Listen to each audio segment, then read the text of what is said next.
Hi, this is Rachel Hine and Heather Levitas, Duke Plastic Surgery residents. This is a lecture series designed to aid in preparation for our yearly in-service examination. Our goal is to take you through high-yield topics along with experts in their respective fields in order to maximize your knowledge and potential scores. We're here today with our subject matter experts in facial rejuvenation, Dr. James Grotting, and Duke Plastic Surgery Division Chief, Dr. Jeffrey Marcus. Dr. Grotting is a nationally renowned cosmetic surgeon and past president of ASAPS and Southeastern Society of Plastic and Reconstructive Surgeons, as well as author of multiple books and paper publications and lectures across the world. Thank you both for being here with us today. Today, we will begin by discussing the aging face, anatomy of the face, followed by different facelift and facial rejuvenation techniques. Finally, we will end with different complications and technical pearls. Let's get started. Let's first discuss changes that occur in the aging face. There are two processes, intrinsic and extrinsic. Intrinsically, the epidermis becomes thinner as there is a flattening of the dermal-epidermal junction. Cell turnover decreases, the skin contains less fibroblasts, the number of subdermal adipose cells decreases, and both the number and diameter of collagen fibers decreases. Along these lines, Rachel, what happens to the ratio of type 3 to type 1 collagen? The ratio of type 3 to type 1 collagen increases because the relative amount of type 3 collagen decreases. This was tested in a previous examination. Let's go through some of the commonly tested skin disorders that can increase the timing and onset of wrinkles. Cutis laxica is a genetic disorder with variable penetrance and lax skin that is associated with poor elastic tissues secondary to degeneration of elastic fibers. Patients will present with coarse, loose skin throughout their body. Elastoderma is a condition of unknown etiology. Clinical manifestations include pendulous skin laxity involving trunk and extremity that progresses to the entire body. In this case, operative intervention is not without significant risk, as with the rest of the conditions mentioned next. Ehlers-Danlos is a genetic disorder affecting collagen and connective tissue and presents as joint hyperextensibility and hypermobility, thinness of skin, poor wound healing, and aortic aneurysms. Again, do not operate in these patients if possible. Werner syndrome is an autosomal recessive disorder presenting with pigmented skin and indurated plaques, osteoporosis, muscle atrophy, small vessel angiopathy, and poor wound healing. Finally, progeria, also known as Hutchinson-Gilford syndrome, is an autosomal recessive disorder in which patients suffer from premature aging, lax skin, growth retardation, cardiac abnormalities, and poor wound healing. Of all these, Heather, which I've already mentioned, which of these tested skin disorders can still undergo cosmetic surgery? Cutis laxa. These patients may still undergo cosmetic surgery, and this concept is frequently tested on our in-service examination. Different types of rhytids include animation wrinkles, fine, shallow wrinkles from disruption of skin elasticity, and coarse, deep wrinkles from solar elastosis and epidermal atrophy. This correlates with the extrinsic process of aging. Rachel, do you remember what happens on a pathological scale to the skin as we age? Yes. Pathologically, a loss of dermoepidermal papillae is seen, as well as fewer melanocytes and Langerhans cells. Less dermal collagen leads to thinner skin, and there's a loss of a reticular dermis with reduced dermal organization, and this decreases in ground substance, elastic fibers, collagen, and glycosaminoglycan. This is important and frequently tested. Dr. Grotting, can you talk to us a little bit about the clinical changes in the aging face? Sure, it's my pleasure to be here. Thank you for inviting me.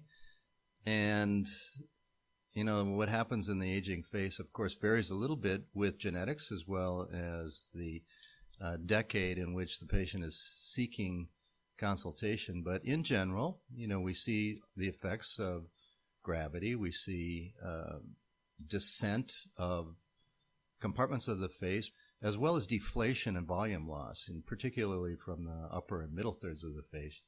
And so we see, as the malar fat pad descends, the effacement of the area along the lid-cheek junction and the formation of the tear troughs. That's probably one of the first things that primarily women see in their late 30s, early 40s, and seek treatment for.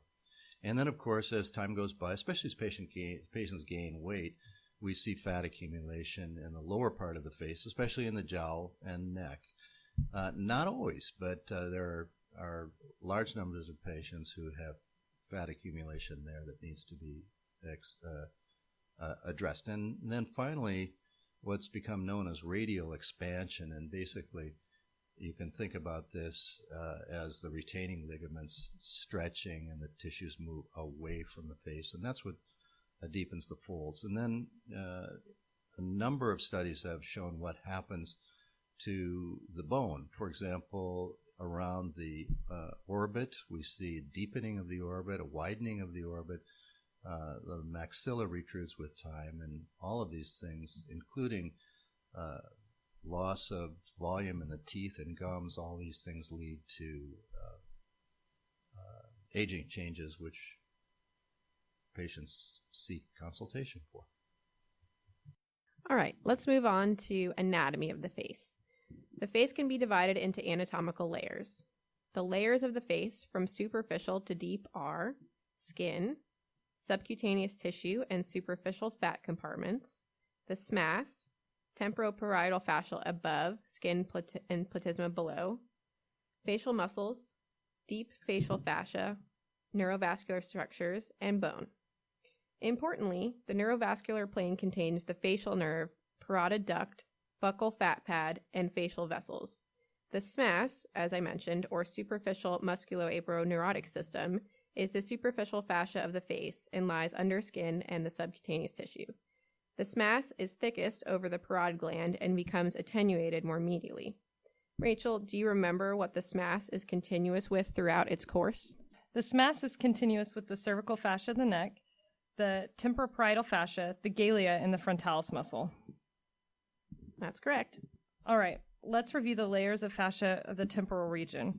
Superficial to deep, we have the superficial temporal fascia, the facial nerve, the superficial layer of the deep temporal fascia, the superficial temporal fat pad, and the deep layer of the deep temporal fascia. Heather, do you remember what plane you would want to dissect for an open reduction of a zygomatic arch fracture? Directly beneath the superficial layer of the deep temporal fascia. There's a good technical pearl to consider here. Is this, again, I know you mentioned the SMAS and its continuity with the galea, referring to the scalp, frontalis, and along the forehead, the temporoparietal fascia. Those are all basically the same layer, but they coalesce and everything kind of fuses on the zygomatic arch, and that's kind of what confuses people, because it at that point, coming from above, the temporoparietal fascia is fused, and then below that it's considered the SMAS. And I think that's kind of one of the points that sometimes can be confusing, and that's why that area is most prone to injury, because the nerve itself, right over the arch, is actually in closer proximity to this coalescence of fascias. And so when you talk about the layers in the temporal region, and you mentioned that you go through the skin first and the subcutaneous tissue, and then you have the temporoparietal fascia, the facial nerve is going to be beneath that, and that's specifically, it's the frontal or temporal branch of the facial nerve. So if you lift up that temporoparietal fascia, the nerve is going to actually come up with it. It's going to be fused within that plane, and so everything deep to that is safe. That's why people say if you go through the next layer down, which is the superficial layer of the deep temporal fascia, then that for sure is safe, because you're definitely below it at that point. Does that make sense? Thank you, Dr. Marcus. Another set of anatomical elements of the face to recall are the components of the deep facial fascia, which is the continuation of the superficial layer of the deep cervical fascia. It is also comprised of the investing fascia of the parotid, the masseteric fascia, and the deep temporal fascia. The deep facial fascia covers the facial nerve branches, buccal fat pad, parotid duct, facial artery, and vein. The facial nerve pierces deep facial fascia on the anterior edge of the masseter to innervate mimetic muscles. Heather, let's use an old exam question to review. The SMAS system invests the platysmal muscles and fuses to the external surface of which of the following? The cervical investing fascia, the galea, the parotid masseteric fascia, the superficial temporal fascia, or the temporoparietal fascia? The SMAS is fused to the external surface of the parotid masseteric fascia. So this is a good place to comment as well. the nerve runs basically right along that, right along the surface of the parotidal-mesenteric fascia, and the SMAS is, there's some I wouldn't say fusion, but it's kind of a looser sort of almost a realer plane there. So at the right levels, it's actually fairly easy to get into. I find it most easy to get into in the temporal region, and then in the lower region where you can get, just in the area around the marginal mandibular nerve. And it's a little bit harder, it's a little less obvious in between. So a lot of times, at least for me, if I'm going to be doing a dissection, like for, let's say it's a reanimation, or if I'm doing a facial nerve dissection, or, a facelift in that plane, I'll either start above or below or both, and then work in between from the area that I already have defined. Yeah, I think that's a really good point, Dr. Marcus. And I think that a couple of things from a clinical standpoint that become important, and one is talking about injuries to the temporal or frontal branch of the facial nerve. A lot of those are a result of simply traction injuries, especially when we're trying to do brow lifting through relatively small incisions and lifting up with some vigor in order to be able to see what we want to try to release along the supraorbital rim. And I think one has to be careful about how much traction one places in that area. Fortunately, most of those injuries recover in a fairly short period of time. And then, of course, the marginal mandibular branch, lots of anatomic studies showing where that runs. And in general, none of them have shown that it goes below approximately 4 centimeters below the mandibular border, and then becomes most superficial where the facial artery is palpable right as it crosses the mandibular border. So those are areas where one needs to be awfully cautious, because that injury, unless it's traction, if that nerve is cut, that's a permanent problem. And can you talk to us a little bit about the fixed and the mobile SMAS? There's a lot of interest now in how do you obtain a durable lifting of the jowl area and the neck, and what all do you have to do. Of course, there are many, many good operations for facelifting, including the high SMAS, the extended SMAS, and various types of plication procedures and so on.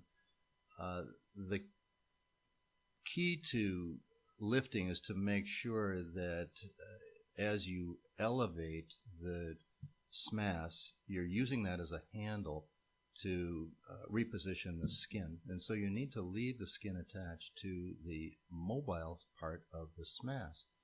Now, for plication procedures, one can, gain better advantage by working more anteriorly in the face. What do I mean by that? As you proceed past the fixed SMAS, which is over the parotid area, and the next time you're in there, you can move that tissue, and you can see how the dense SMAS over the parotid really doesn't pull very much. And that's the reason that SMAS layer is, in the extended SMAS procedure, for example, that has to be dissected in order to use that as a handle.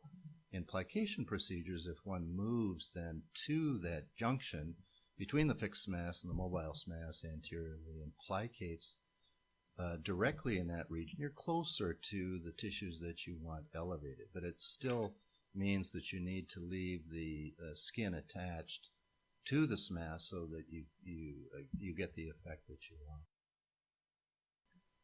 Another important set of anatomical structures to review are the facial fat compartments. First, the superficial fat compartments are those that are superficial to the SMAS. Rachel, do you know which fat compartments are the superficial ones? The superficial fat compartments contain the nasolabial fat compartment, cheek fat compartments, which are the medial, middle, and lateral fat compartments, the temporal and forehead fat compartments, and the superior, inferior, and lateral orbital fat. That's right. The nasolabial fat compartment is consistent in volume regardless of age and is located anterior to medial cheek fat. The cheek fat compartments include the medial cheek fat, middle cheek fat, lateral temporal cheek compartments. Rachel, can you discuss the cause of a deepening nasolabial fold? Sure. The malar fat pad or cheek fat compartment is a superficial fat compartment over the cheek that is thought to give a youthful appearance to the face. Its primary components are nasolabial and medial cheek fat compartments and inferior orbital fat pad.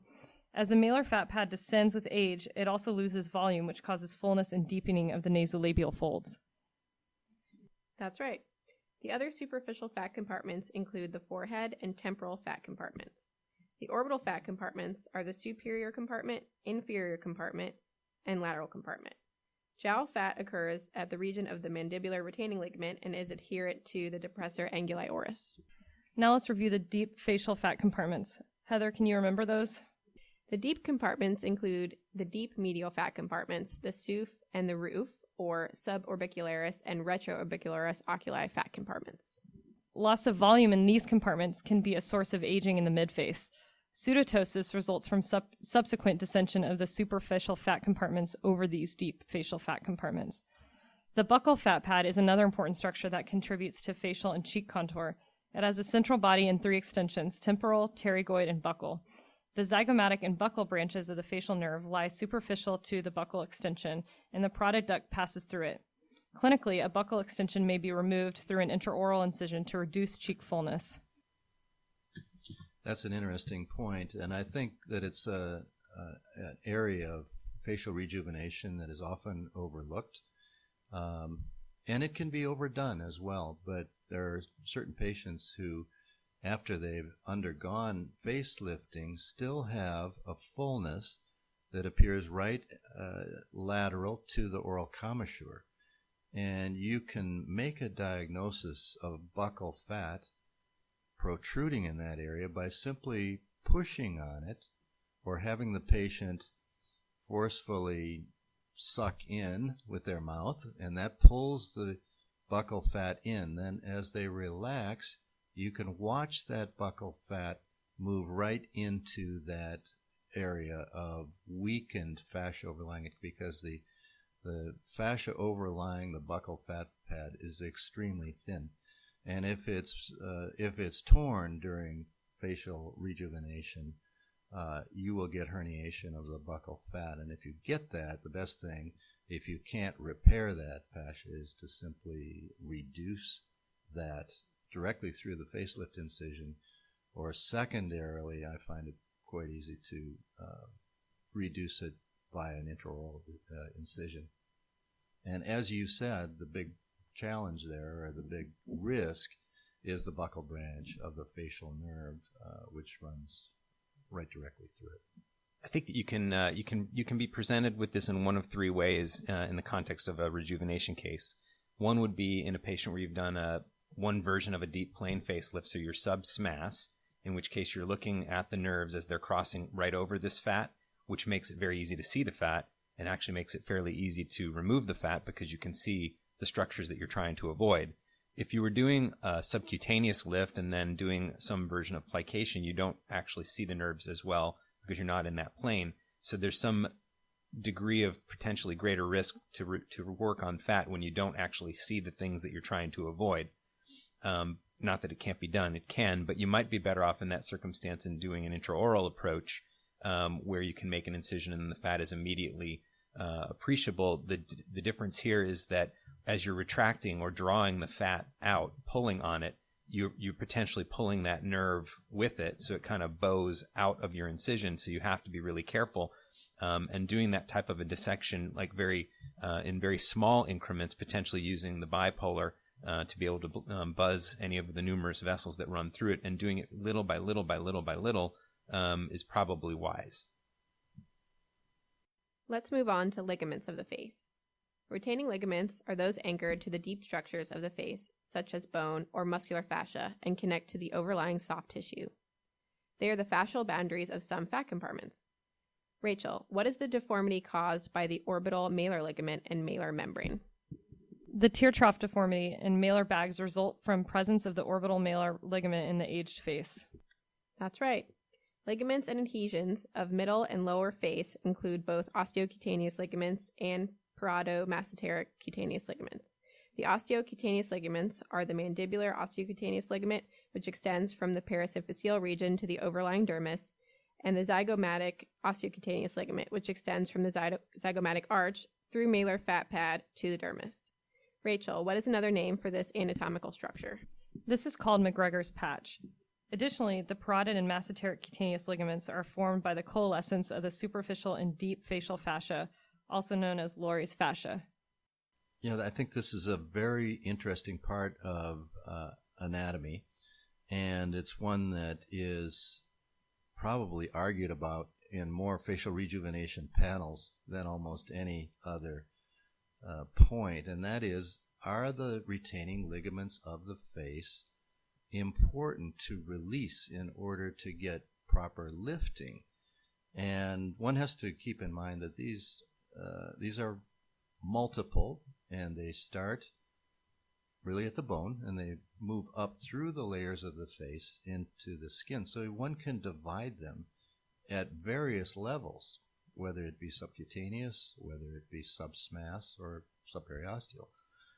So there are many ways in which they can be released. Whether or not it is absolutely mandatory to find them and release them is the subject of controversy. My own opinion is that they can be repositioned like any other structure in the face. They probably relax and stretch with time, but they don't bind the tissues in an inferior location anatomically, so they can be moved back up without actually cutting them. But again, you'll find many other surgeons who believe passionately that they have to be released in order to get a proper rejuvenation. I find them to be more of a factor in getting exposures. So if the type of an approach that I'm doing requires a greater exposure, then releasing those ligaments becomes mandatory just to be able to accomplish that goal. But if that isn't what you're trying to do to begin with, it may not be necessary. You also mentioned the orbitomalar ligament, which I think is an important anatomic structure, particularly in patients with deep tear trough deformities. And there are a number of ways of addressing that by either filling that with autologous fat grafting, or alternatively working through the lower lid, either through a transconjunctival approach or an open approach, but to release that membrane so that you can either move fat from the lower lid into that region, or you can release the orbicularis muscle so that everything moves up to shorten the lower lid, which is kind of the goal of lower lid surgery, to give less hollow orbit and to fill that area. Thank you, Dr. Grotting. Continuing our discussion of relevant facial anatomy, we'll talk next about the muscles of the face and move on to blood supply, and finally talk about innervation. There are 4 layers of facial muscles. The first 3 layers of the muscles are innervated by the facial nerve on their deep surface. Heather, do you know the muscles that are innervated on their superficial surface by the facial nerve? That would be the mentalis, levator anguli oris, and buccinators. That's right. So the 4 layers, the first 3 include the depressor anguli oris, zygomaticus minor, and orbicularis. The second layer is the depressor labii inferioris, rhizoris, and platysma. The third is the zygomaticus major, levator labii superioris, aliquae nasii. And the fourth layer is innervated by the facial nerve on the superficial muscular surface, the mentalis, the levator anguli oris, and the buccinator. I might add that a lot of people remember the muscles that are innervated on their superficial surface by the facial nerve as Major League Baseball, MLB, mentalis, levator, and buccinator. I love it. Thank you. Love it. All right. The blood supply to the face is mostly supplied by the external carotid arteries, with small contributions to the eyelid and brow from the ophthalmic division of the internal carotid artery. As mentioned, the facial vessels lie in a plane along with the parotid duct, buccal, and zygomatic branches of the facial nerve. Rachel, do you know the course of the facial vessels at the level of the mandible? At the level of the mandible, the facial vessels cross 3 centimeters medial and course over the masseter. The vein lies posterior to the artery. Remember, the nerve runs over the facial vessels. Anterior facial arteries include the facial, superior and inferior labial, supratrochlear, and supraorbital, which lie directly under the SMAS layer. The anterior region of the face is supplied by myocutaneous perforators. The lateral face is supplied by fasciocutaneous perforators. To round out our anatomy review, the sensory innervation to the face is via cranial nerve 5, the trigeminal nerve. Generally, nerves disrupted at the skin should regenerate. Heather, what is the most commonly injured nerve during a facelift, and where does that injury most commonly occur? The great auricular nerve is the most commonly injured nerve during a facelift, and McKinney's point is where the nerve is at its greatest risk of injury. McKinney's point is 6.5 centimeters below the tragus, where it lies superficial along the posterior border of SCM. Do you guys know who Peter McKinney is? No. Peter McKinney was a plastic surgeon in Chicago, and he was past president of ASAPS and one of the founding members of the Rhinoplasty Society. And a great guy. And a good guy. That's right. Oh, remember, it's the great auricular nerve, not the greater auricular nerve, because there's no lesser auricular nerve. All right. You said it correctly once. No, we said it correctly. You said it correctly. Yeah, I just wanted to emphasize.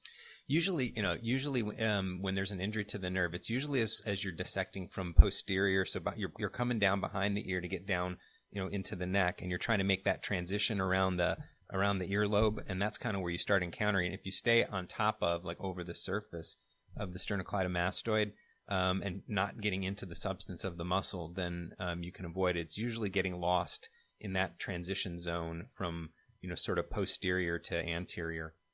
Yeah, I think that's really an important point. When you're doing a closed dissection of the skin behind the ear with your facelift scissors, oftentimes that dermis is adhered very tightly to the mastoid fascia and then down onto the sternocleidomastoid fascia. So it's very easy to get under the sternocleidomastoid fascia, and you're looking at the external jugular vein and the great auricular nerve there. So it's very easy to injure it. Now, if you do injure it, most everybody is able to do a nerve repair. And I think it's best to get out your loops and your 9-0 nylon and put the nerve back together again, and then try to cover it with some soft tissue. I think it's best.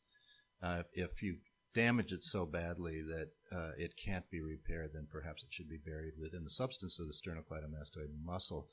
Because quite honestly, many head and neck surgeons, when they're doing parotidectomies and so on, will sacrifice the nerve with very little morbidity associated with it. But keep in mind that we're talking about aesthetic surgery here, so a lot of times you'll have if an injury occurs there, it may have already branched too. So it's at some point it does branch, and I've been in that situation where I've had to repair one, but the patient had sensation immediately after surgery. So obviously that wasn't from my repair. It was probably after a branch point. And the great auricular nerve provides sensation to the lower half of the ear. So it is a sensory nerve.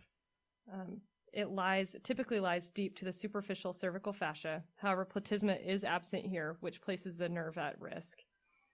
Moving forward with other sensory nerves, the auriculotemporal nerve courses with the superficial temporal artery. Clinically, the auriculotemporal nerve is significant in that it can lead to Fry syndrome. Heather, what is this? Fry syndrome is the sympathetic reinnervation of facial skin flap after inadvertent division, causing gustatory sweating. Great. The lesser occipital nerve travels over the SCM, runs between muscle fascia and superficial fascia, and runs posterior to the great auricular nerve. Do you know what this nerve innervates? The lesser occipital nerve innervates the superior third of the ear. Great. The remaining sensory nerves in this discussion are the first branch of the trigeminal nerve, the supraorbital and supratrochlear, which supplies sensation to the forehead and scalp. The second branch of the trigeminal nerve, which is the zygomatico-temporal and zygomatico-facial, which supplies sensation over the lateral orbit, and the infraorbital nerve. The motor innervation to the face is supplied by the facial nerve and its branches. The facial nerve emerges from the stylomastoid foramen and is then protected by the parotid gland and its capsule. It divides into upper and lower portions. First, the frontal branch, which is at risk of permanent injury during facelift because of lack of arborization. It courses superficially above the arch at the midpoint between the tragus and the lateral canthus. Remember, branches travel below the SMAS or below the temporal parietal fascia. Rachel, what is the anatomical landmark used commonly to find the course of the frontal branch of the facial nerve? That would be Patengi's line. The frontal branch travels from 0.5 centimeters below the tragus to the 1.5 centimeters above the lateral brow. Additionally, it is found 5 millimeters lateral to the frontozygomatic suture. The zygomatic branch and the buccal branches emerge from the anterior parotid and course in the loose areolar tissue and fat superficial to the masseter. Moving inferiorly, we have the marginal mandibular and cervical branches of the facial nerve. The marginal mandibular nerve is protected by the deep cervical fascia after exiting at the anterior-inferior border of the parotid at the angle of the mandible. Like the frontal branch, it is at more risk of permanent injury during the facelift because of lack of arborization. Heather, do you remember if this passes over or under the facial vessels along its course? Like water under the bridge, it courses above the facial vessel. That's correct. Remember, posterior to the facial vessels, 81% of patients, the nerve runs above the mandibular border. In 19% of patients, this may course as deep as 1 centimeter below the mandibular border. At this point, it runs deep to the platysma, between the deep cervical fascia and the platysma. One thing to think about in terms of the potential for facial nerve injury, sometimes we talk about its position as it courses out medially along the face and how far out one can go before it causes an injury that's visible. The lateral canthus is sort of the limiter, is that injuries that are proximal to the lateral canthus typically are going to result in a paresis, and those that are distal to the lateral canthus usually don't, and it's usually because of the arborization. So in that, you're talking about mostly like buccal and zygomatic, or I just refer to them as buccozygomatic branches because they're all kind of coalesced at that point. But it doesn't necessarily apply to the frontal or the marge, as you've mentioned, because of the lack of arborization. Last, the cervical branch is located about half the distance from the mentum to the mastoid and approximately 1 centimeter below this line at the level of the angle of the mandible. It exits the inferior portion of the parotid, perforates the deep cervical fascia, and runs in the fibroareolar tissue that attaches platysma to the superior lateral border. Rachel, how can you distinguish between a cervical nerve injury and a marginal mandibular nerve injury? So injury to the cervical nerve or cervical branch of the facial nerve results in an asymmetrical smile, just like the marginal mandibular nerve. However, the patient is still able to evert and purse the lower lip. So unlike the marginal mandibular nerve, where paralysis of the nerve results in inability to evert or purse the lips. That's tested.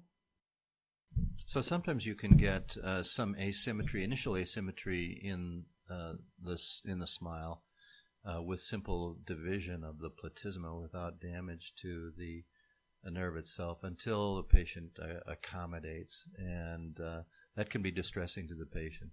If you do have an injury to the marginal mandibular branch, usually there will be almost an exaggerated response of the opposite marginal mandibular, so you get more of an asymmetry in many of those cases than you might have otherwise. And so I find that the best treatment is to go ahead very early on and put a little Botox in the opposite DAO in order to weaken the hyperplastic or the exaggerated response of those muscles, and then just keep counseling the patient that things almost always come back.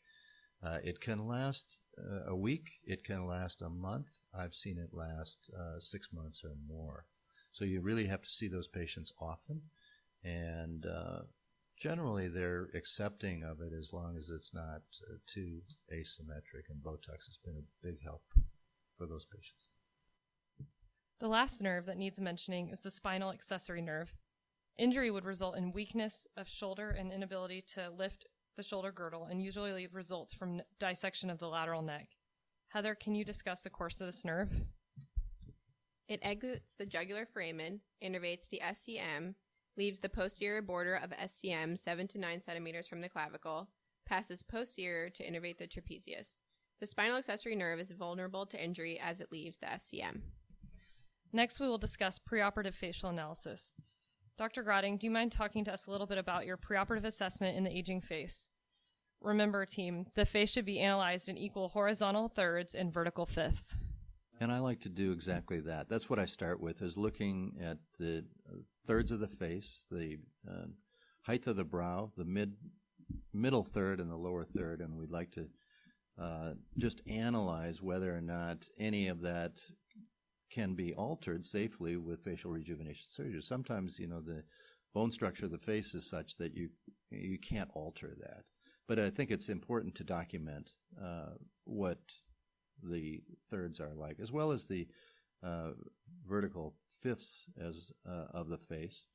And especially if I'm doing a rhinoplasty, I'm going to look and see, the alar flaring in the central fifth. I'm going to look and see the position of the lateral canthus to the medial canthus. I'm going to look and see, whether or not the patient would benefit by increasing the bizygomatic diameter. And usually the easiest way to do that, to give a little bit more fullness through the cheek area, is with fat grafting. In terms of brow, I'm looking really at the shape of the brow. I don't care quite so much whether it's high or low, but it should be lower medially than it is laterally.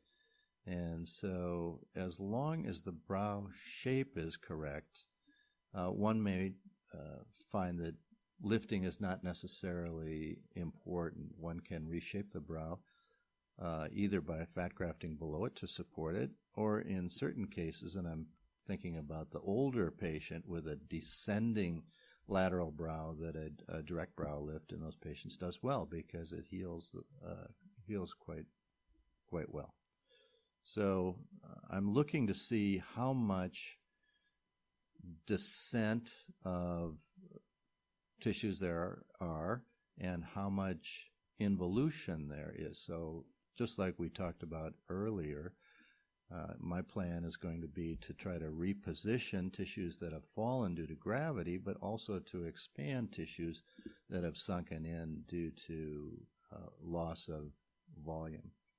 And so it's going to be a combination of direct repositioning of skin and SMAS, and it's going to be filling, usually with autologous fat. With regard to the fat compartments, I think anatomically it's quite interesting that the face is arranged the way it is, but from a practical standpoint, what we're trying to do is really blend the compartments together so that the surface of the face looks younger and smoother.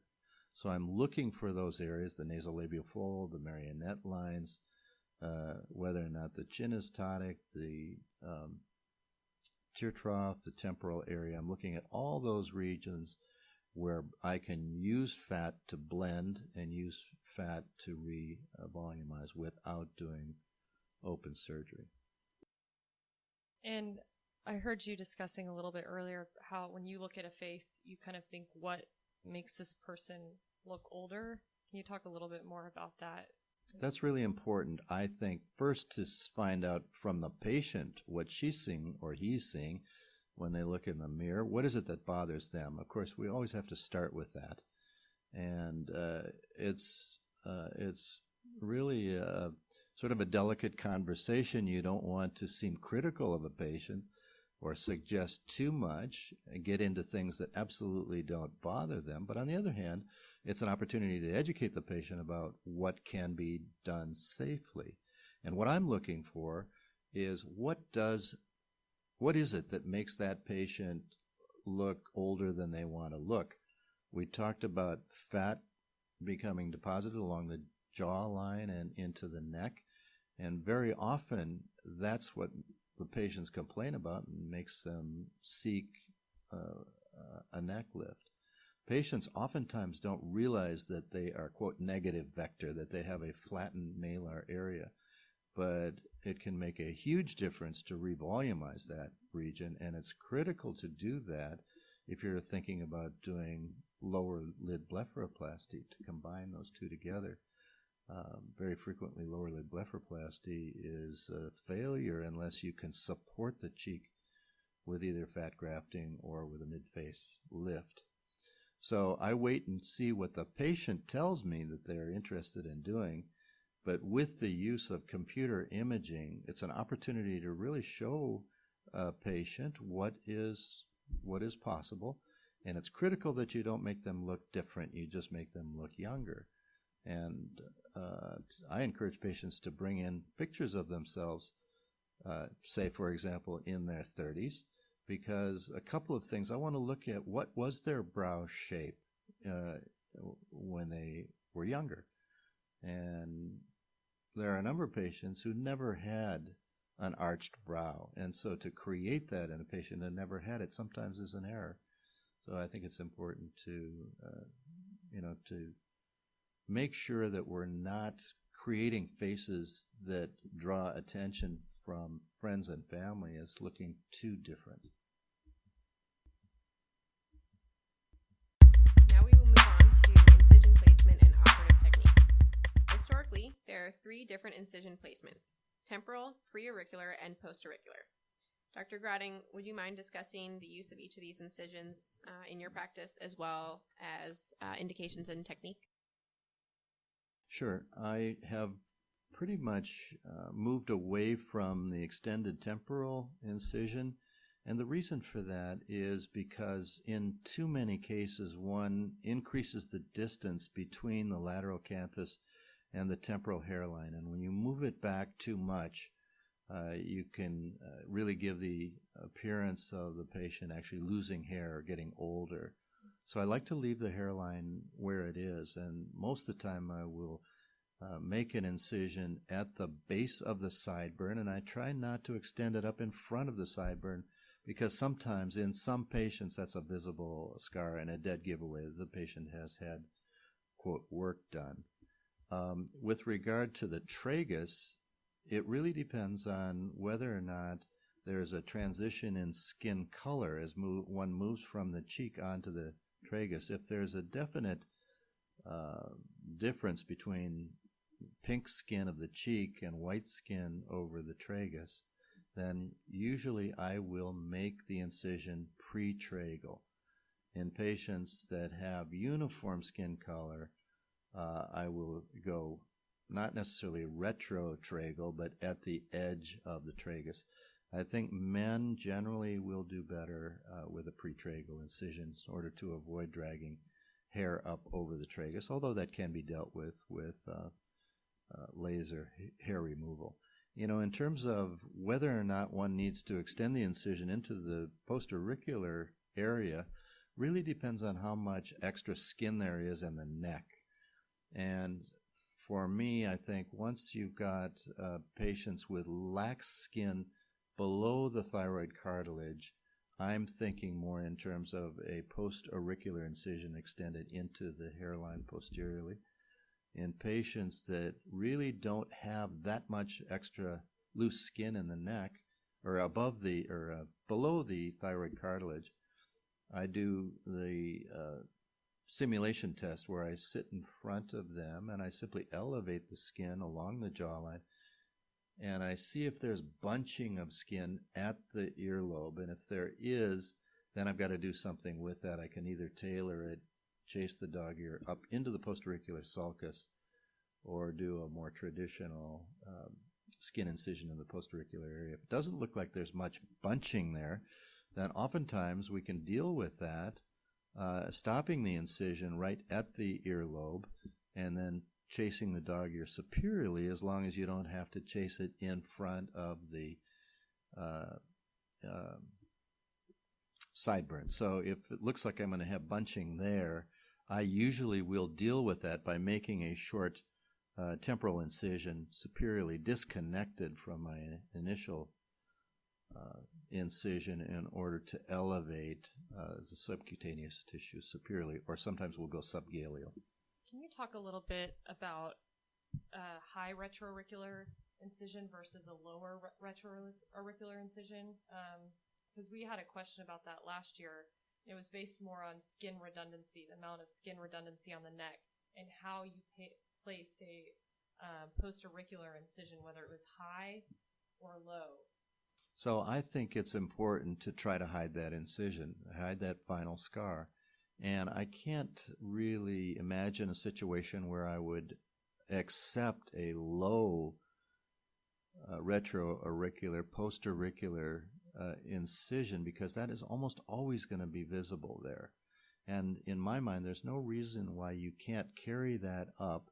And I always go up above where visually the helix of the ear crosses the hairline. So from front view, there's a point at which you lose sight of the postauricular skin. And if the incision is above that, even when patients wear their hair up, generally that incision is hidden.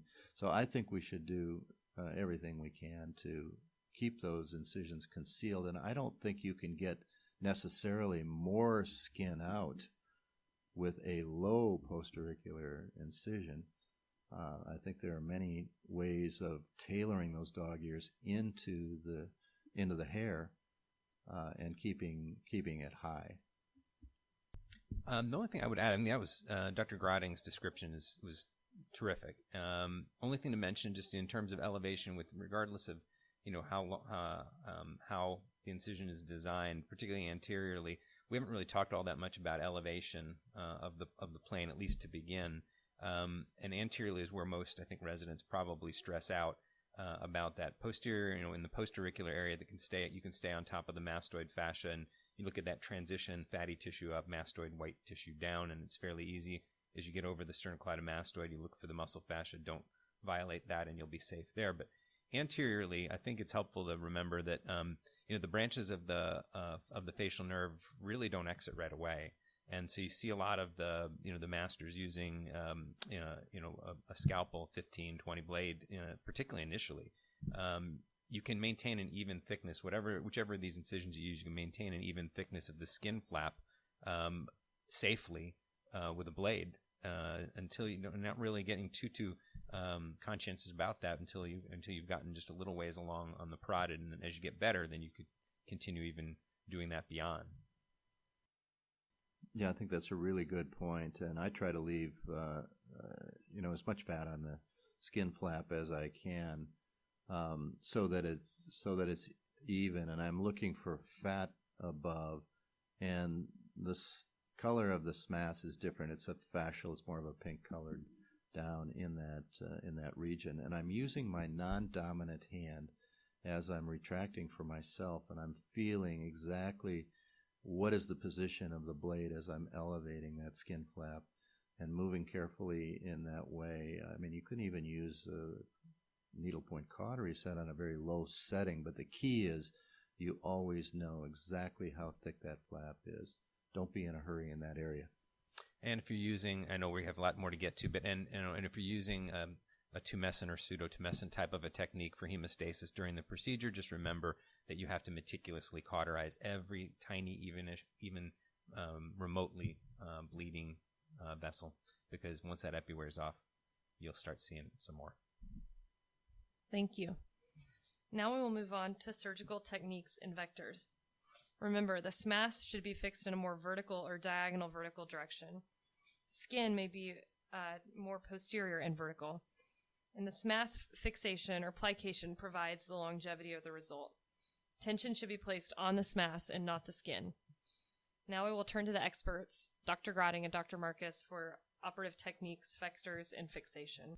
I mean, I think that the main ones, the main lifts that residents are going to encounter, your strict subcutaneous facelift, where you're basically just elevating and pulling on skin. And while I think that's there's still some folks that are doing that, it certainly has lost some popularity. It goes against the principle of not applying tension on the skin. That entire technique is reliant on that aspect of it. Then you get into the various elevations of the SMAS, and you have the traditional SMAS elevation, which then can be in a biplanar, and where you have two planes lifting. The SMAS has tension applied to it, and then the skin is redraped over it, so there's no tension. And then Dr. Grotting had mentioned earlier about the extended version of that, and then that's one where you're carrying that out all the way to the nasolabial fold. So the extended means how far you're going. a more traditional would be stopping essentially at the zygomatic, zygomaticus major, where you see that origin. That's where some people might stop.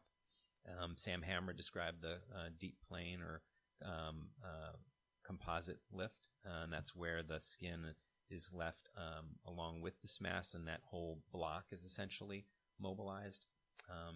Dr. Grotting, can you think of some other of the potential ones that they may be asked about? Well, they might be asked about the subperiosteal facelift, which I think was largely developed to elevate the upper third of the face. It doesn't really apply to the cheek and neck area so much, but more the mid-face and the brow. I think one might be asked about secondary facelifts, and that is an area where generally you don't remove a lot of skin. You have to be very careful not to damage the skin, but I think the vectors that were mentioned earlier, I agree with. Generally, the SMAS vector should be more vertical, in my opinion, and the skin vector over the cheek should be a little bit more superolateral, almost thinking in terms of perpendicular to the nasolabial fold. But the skin of the neck, I think, should go more posteriorly behind the ear.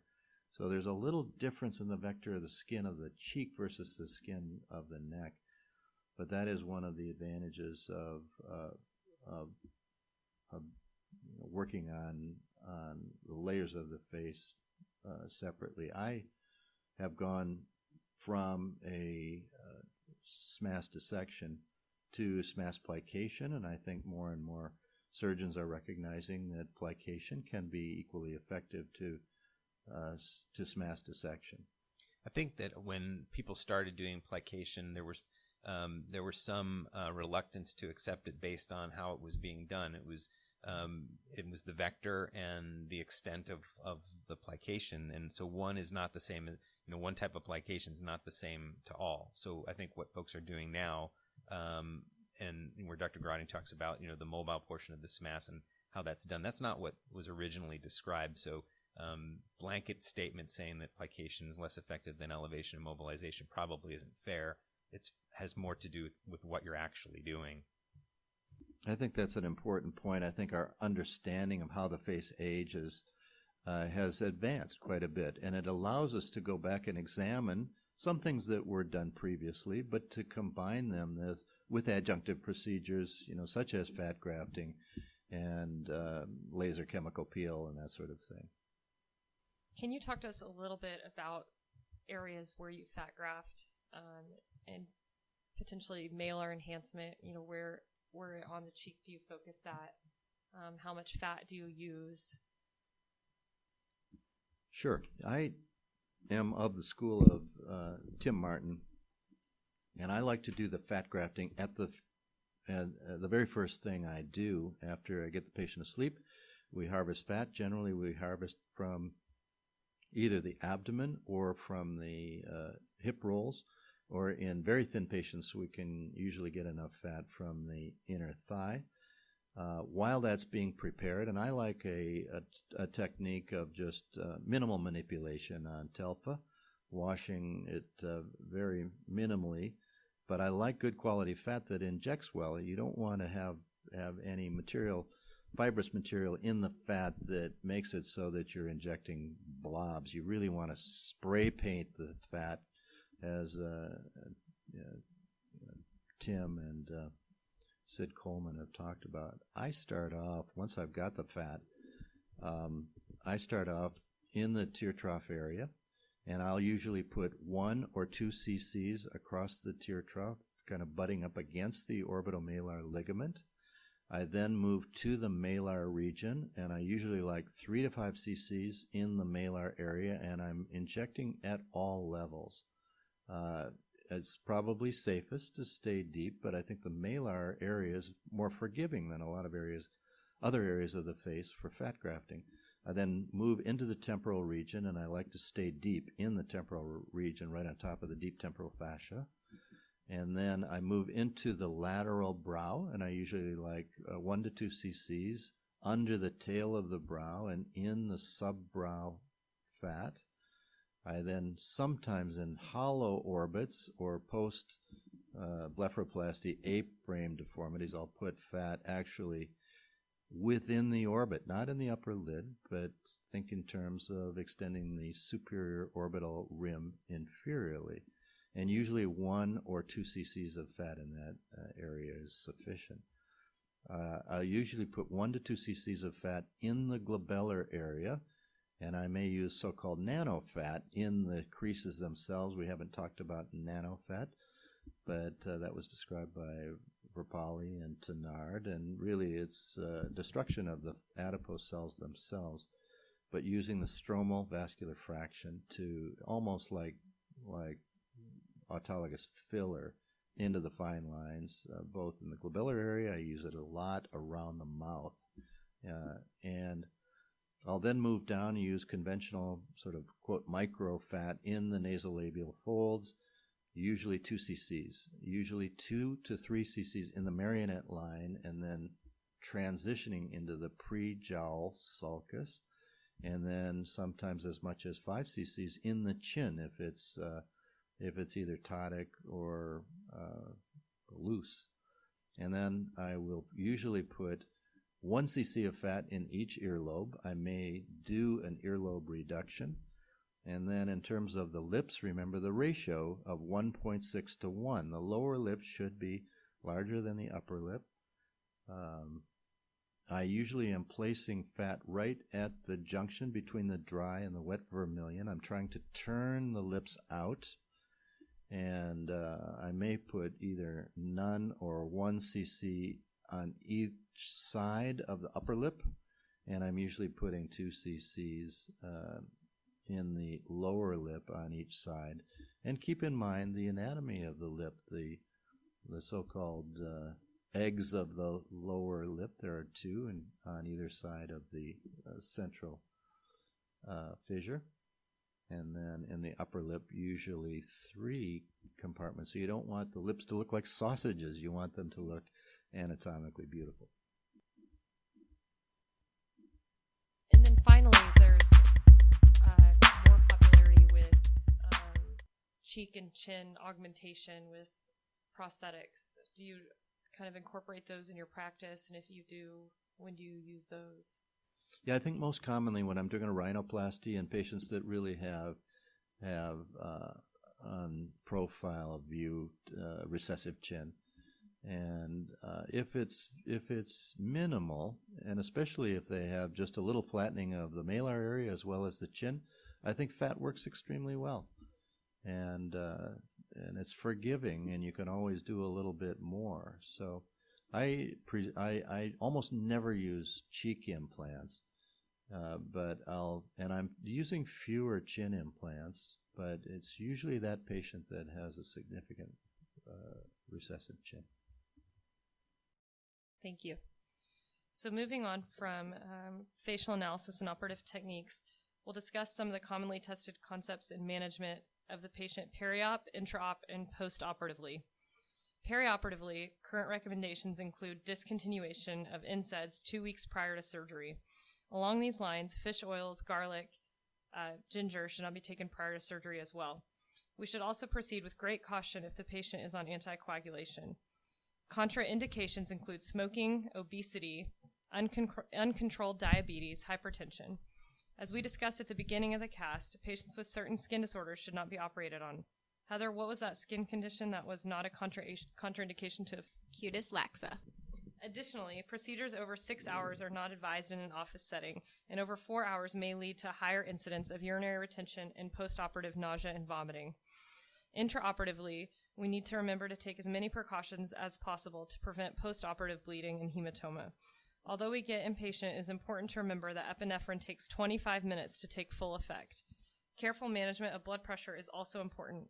Conscious sedation can lower blood pressure in up to 20% of patients, so have your anesthesia team use fluids to resuscitate initially. Heather, what is one of the advantages of conscious sedation?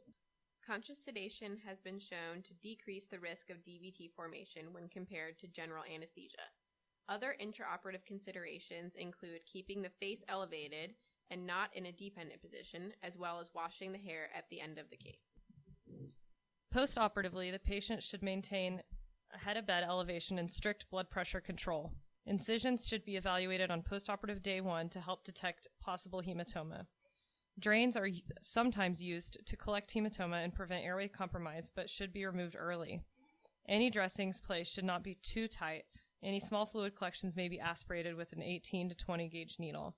If a hematoma does form, it is treated by immediate return to the operating room. Small hematomas are usually not detected until later and can also be treated with aspiration after the hematoma has liquefied, which usually occurs within 3 to 4 days. Interestingly, hematomas occur in 2 to 3% in female patients, but 8% of male patients. Heather, what is the effect of sealant glue use in a facelift? Sealant glue does not decrease the incidence of hematoma, but it does decrease drainage and ecchymosis. And to review, what is the most commonly recognized nerve injury during a facelift? That is the great, not greater, auricular nerve.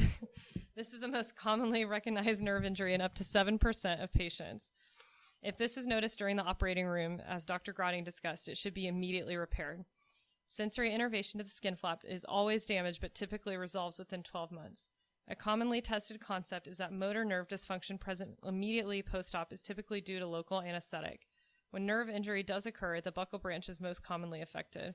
If there is nerve injury, EMG at 3 weeks to 3 months is typically performed. Surgical exploration can be performed at 3 months with neurolysis and repair.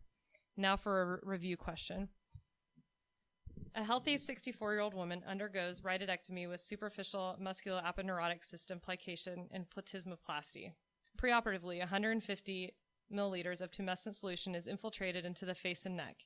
In the recovery room, the patient has buccal branch weakness of the right side. Overall, facial swelling is noted, but the right side is slightly more swollen than the left side. The swelling and bruising are symmetric.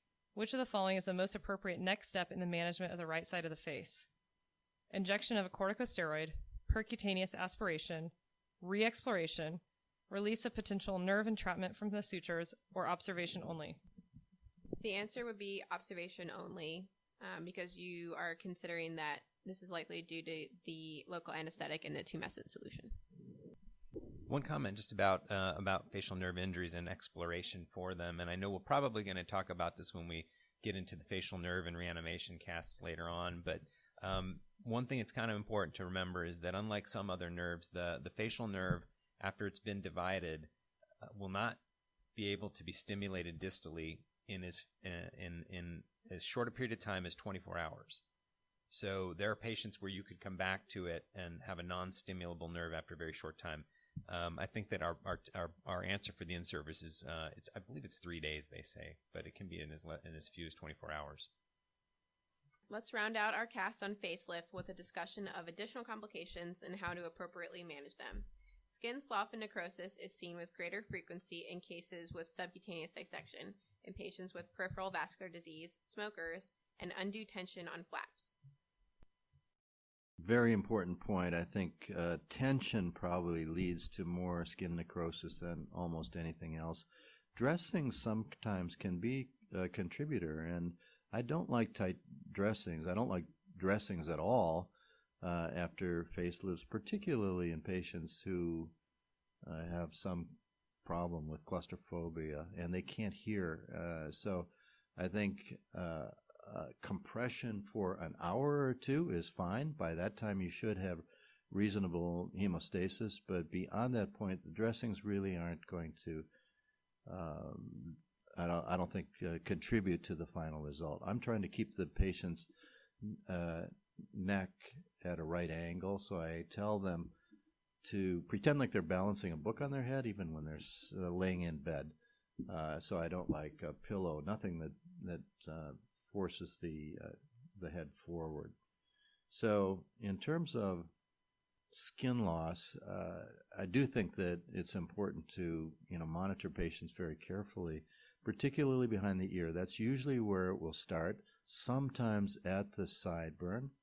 And generally, there's not a lot that you can do. I don't like releasing the flap because it really becomes a problem. So I prefer to use nitro paste, warming, topical, conservative measures for that. And the key is prevention.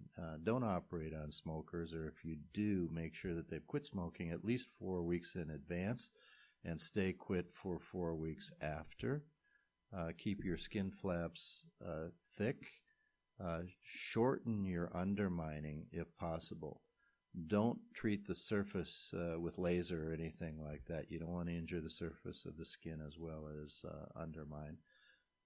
Although treating the central non-undermined part of the face and the perioral area, either with chemical peel or laser, is probably safe in most patients. One of the most commonly used dressings, and the one that probably could be most problematic, is Coban, which is pretty popular, and it has some good properties with it. But one thing that it is difficult to do is to tension it properly, and it can be easily placed too tightly. And so if my preference is to use fluffy type of a bulky dressing with Surgeonette, that type of a thing, which is less compressive. But if the patient is complaining about pain in an unusual way, like in a disproportionate kind of way to what you're accustomed to, one of the very first things is going to be to remove the dressing. Thank you.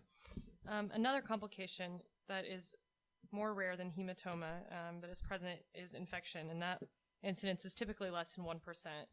Preauricular infections should raise the suspicion for Pseudomonas, and as with all surgical site infections, MRSA can be transmitted from nasal carriers. The incidence of infection can be decreased with topical use, and chlorhexidine washes preoperatively. Next, and finally, we will discuss the scarring and stigmata of facelift procedures. And so, Dr. Marcus and Dr. Grotting, do you mind discussing that a little bit for us? Yeah, I really think tension is a key factor here, and most of the tension should really be on what I consider the key sutures, with the ones that I put in first, right at the root of the helix, where the root of the helix meets the sideburn. I think you can put most of your tension at that point, as well as behind the ear. Everything else in between should have absolutely no tension on it at all. And we talked about ways of preventing earlobe deformities. My preference at the present time is not to inset the earlobe, to have sutures in front of and behind the earlobe, but to let the earlobe simply heal in on its own. It heals in very fast and almost always will heal with a good shape to it. So avoid tension in any location, and also particularly anywhere where you've got incisions that go back into the hair. I find that well-placed skin staples is a little kinder to the hair follicles than a strangulating suture. I think you get less hair loss with that. And then can you talk to us a little bit about the pixie ear deformity, what that is and how to prevent that? Well, the pixie ear deformity can occur as a result of the healing forces, which tend to be oriented in a downward direction, and it almost always occurs from that scar contracture that occurs at that location. And in order to prevent that, one needs to make sure that there's no tension on the earlobe. Try not to pull the earlobe down. Try to make sure that there's not a V where the removal of skin from the postauricular area meets the removal of skin from the anterior area. Try to have a little transverse cut there and try to make sure that there's absolutely no tension, and then make sure there's even less than that. And I think in that way, most pixie ear deformities can be prevented. Now, if they occur, then I think the best thing to do is to try to redo it, but don't inset the earlobe at all. Let it heal on its own. Okay, and finally, we'll discuss secondary facelifts. As these patients typically present a little later in life, they need to have a thorough medical evaluation, as they're likely to have more comorbid conditions. Remember that the SMAS layer is typically thinner in these patients, as they've already had a primary facelift. Scarring increases the risk for a tissue plane injury, but the skin flap is typically more robust due to a delay phenomenon. Any other comments on secondary facelifts? Only that if possible, it's nice to know what was done first, particularly if you did not do it yourself, to know what plane they were in. Some folks will choose to use the plane that the first surgeon was not in. Yeah, I think to remember that surgery is injury, and injury creates variances in the anatomy. So things may not be in the places where you expect them. And so if possible, do the least that is necessary to get the result that you want. I prefer not to re-elevate the SMAS the second time, especially if I know that if I did it the first time and I feel like it was done reasonably well, then I would not try to re-elevate the SMAS. I think plication is probably a better operation for secondary facelifting. And the area where you may not have enough skin is right at the tragus. So make sure that you're not injuring that region by putting clamps on the skin flap. As you elevate the skin superolaterally, you may find that it retracts a little bit right at that area and can create an anterior deformation of the tragus, and that's unattractive when you can look directly into the external auditory meatus. The way to correct that is an operation that Bruno Ristow described years ago, where you actually divide the cartilage of the tragus and you can put in a temporary mattress suture, suturing it back actually to the skin of the conchal bowl, and you leave that for 10 to 14 days. Then try not to have any tension on the skin that covers it. You'd actually be surprised in many of the secondary cases how little skin you're going to remove. So be conservative about that before you make that decision about removing skin. Like Dr. Grotting said, you've got two key stitches, one at the helical root and one posteriorly up close to the hairline. Those are going to be suspending, sort of hiking up the skin. You're not going to do anything down at the earlobe at all, and all you're really thinking about is some conservative excision that's going to be on that anterior portion and the posterior portion, because the workhorse there probably will be what you did with your plication on the deeper structures. Well, thank you so much for coming, Dr. Grotting, and thank you, Dr. Marcus. This is In-Service Insights, and we look forward to having you guys tune in for our next cast.